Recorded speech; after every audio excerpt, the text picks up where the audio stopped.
My name is Noor Khamisi. I'm a photojournalist.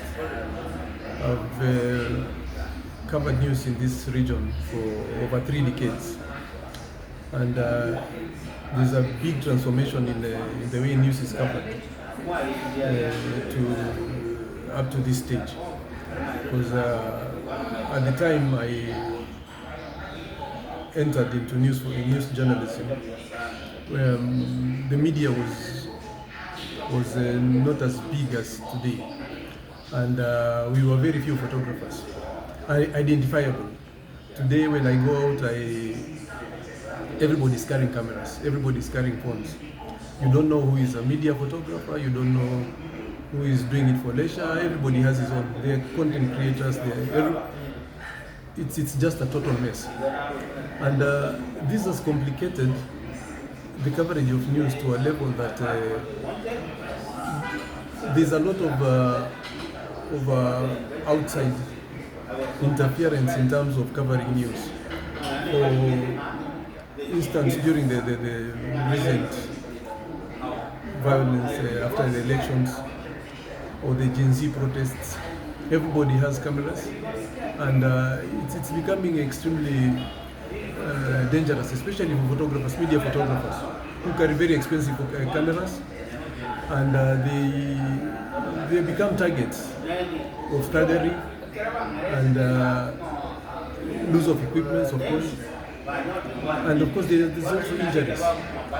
The years back, there was a lot of respect for media photographers, especially as regards to the security forces at our time, at that time. Once they identify you and they know you as a media photographer, they have some semblance of respect at allowing you to do your work. But today, the way photographers are being thrown left and right, there isn't a proper or humane way of dealing with press photographers, especially when covering big events and big functions. You're all put in a corner, content creators and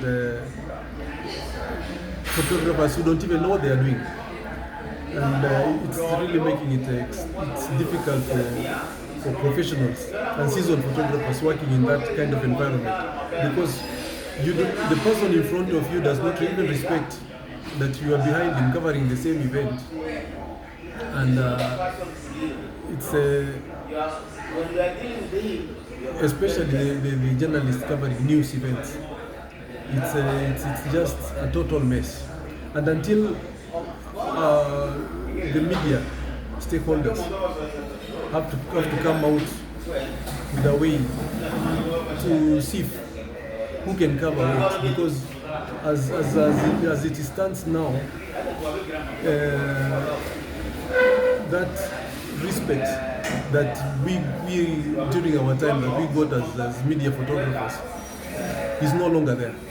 Because I can't tell somebody to move out because I want to do this, I want to take a picture from this angle, because we are all lumped up as one. There are photographers who are doing it for fun, and here I'm a professional. I want to document an event. I want to tell Kenyans what is happening, but I can't do it as there's all that messy environment. You're not given that space to do what you want to do. We have bodyguards who are true bodyguards here, and then we have bodyguards who are goons. They are not even trained. They don't even know that this is a media photographer, or they can't tell who is who from the multitude of cameras you see today in many events. So I personally feel that being a news journalist in Kenya today is not the best place to be, for reasons that I think we don't get that preferential space to do our work.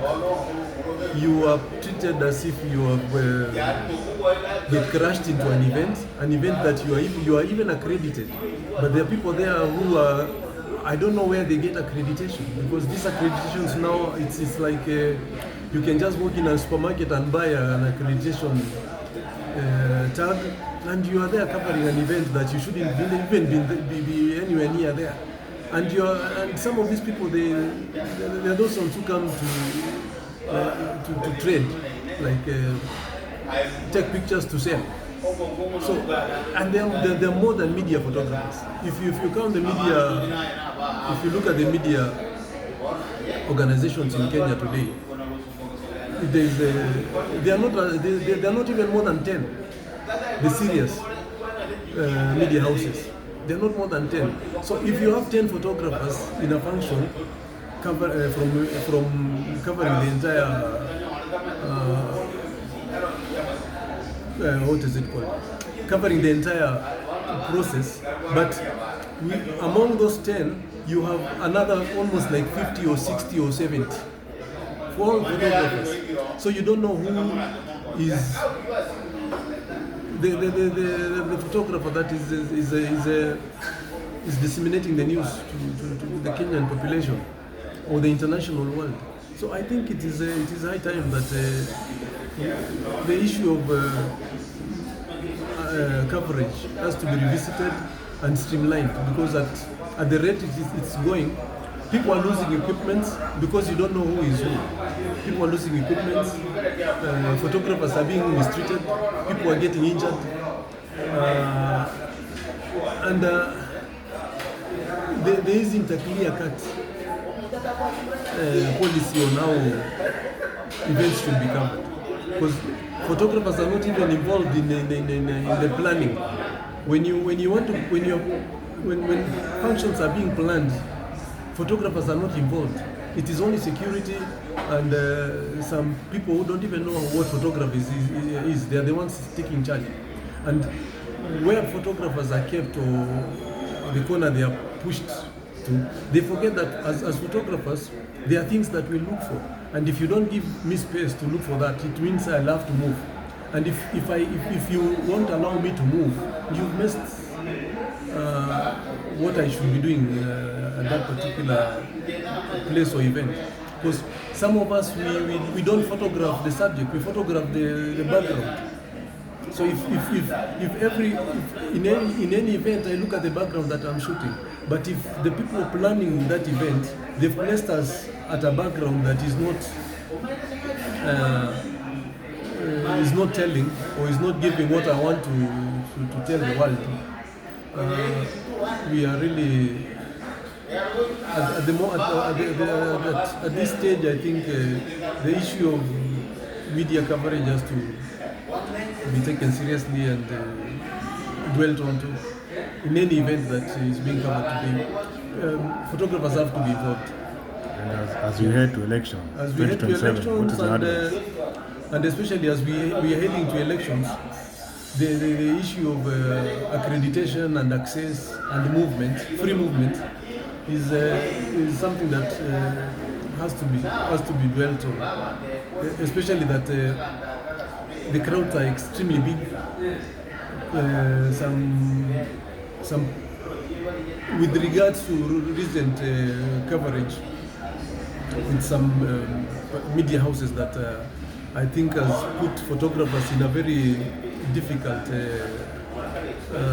awkward corner, because we have the public, the police, they've all lost faith in photographers, especially photographers and cameramen. They think that we are working for a system, yet we are doing our work, but they don't know who is who. They don't know that this is, when I take pictures, I'm taking it to a certain organization, but there's somebody else, another 10, they're taking photos. I don't know where they're taking the photos. And I think this is a big concern, because we are becoming enemies of the public, and at the same time targeted by uniformed officers, because they think that we are working against them. And yet ours is, we have ethics that before I do anything, I have to look at the ethics of that particular event. But we have photographers who don't even have that's minimum training on what is to be taken and what is not to be taken. Because photography is not just photography. We are Africans, and as Africans, we have our moral obligations also. I can't take a naked, I can't expose a woman in such a way that it's going to embarrass her and embarrass even her family and community. I have to look at all these things when I'm covering assignments. But we have photographers who think that nudity is part of news. It's not. There have been delegations which have been going to State House to meet the president, even some editors and businessmen. Do you think he should also invite press photographers so that he can meet them, talk to them, and also his voice can be heard on how photographers, especially press ones, should work in Kenya? I think it's important that State House is a public institution where that is the voice of the Republic of this country, where we have anything coming from State House. Photographers have to be involved in working closely with the people in State House in such a way that State House, yes, they have their unit, they have their press unit, but again, it's important that the photographers who are coming in, they should identify photographers that they can be working with in terms of security. If they're talking of security, then identify photographers who can walk in and out of a State House. Because it's not just about covering the president, it's also about covering the people who are coming to visit the president. But the unit that covers the president, they don't have time to look at who is coming to meet. They don't take time to cover the people who are walking into State House, because some of these people, as a photographer, I have an eye for extras that will make news more than a handshake with the president. So if that aspect of covering the president is missed, I think I've failed in what I should be doing in covering major events, especially for delegations coming in. We have a lot of conflicts in the region, and when you have visiting heads of state coming in, they don't come alone. They come with people. They come with businessmen. They come with, and as a journalist, a photojournalist, I'm not just looking at. I'm looking at it from all fronts. I'm looking at the news aspect. I'm looking at the business aspect. I'm looking at the education. I'm looking at the culture. So if that cultural aspect of that visit is not documented properly, we have missed that segment of information that should be out to the public, because we as the press team, they only zero in on the two or three people in any presidential event. But as a journalist, I'm not biased just to be looking at the president. I'll also be looking at other people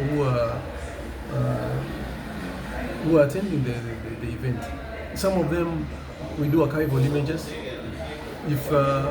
And that is the only place I can get some of those images. If we are locked out, then it's extremely. It's something that we have to revisit and revisit. We have to forge a platform where we can look at the challenges and improve on how we cover events. It's important because covering events now, it's like you're forcing. We have to force. I think many journalists have to force their way in, and it shouldn't be the case. Why should you force? You're supposed to be coming. There must be some dignity on how you are treated. But if that dignity is not there, you from the onset. You walk into an event, you're already cursing some people because of the way you were treated while arriving at the particular event. So I think for the many the new journalists, for the journalists who are there today, there's a lot of change. It's not like yesteryears when we were respected. It's not the event is not security. I think they've gone a little bit. They have a lot of high-handedness. We don't attend. We don't go to events to become obstacle to security. We go to events to cover what is happening. But when a low-ranking junior officer starts harassing you, then you automatically, the entire event is blown in your face because you no longer you cannot move freely. You can't. We know where we are supposed to be. So when somebody won't allow me to be where I'm supposed to be or where I can access, then I think it's not. It's a challenge, and I don't think it's for the duration of the years I've worked as a media, as a professional photographer covering news. Photographers have never been a security threat to any VIP in this country. In fact, we respect what we do. But the way photographers are being treated today, it's like we are carrying guns and yet we are carrying cameras. Why somebody should push me, pull my shirt, and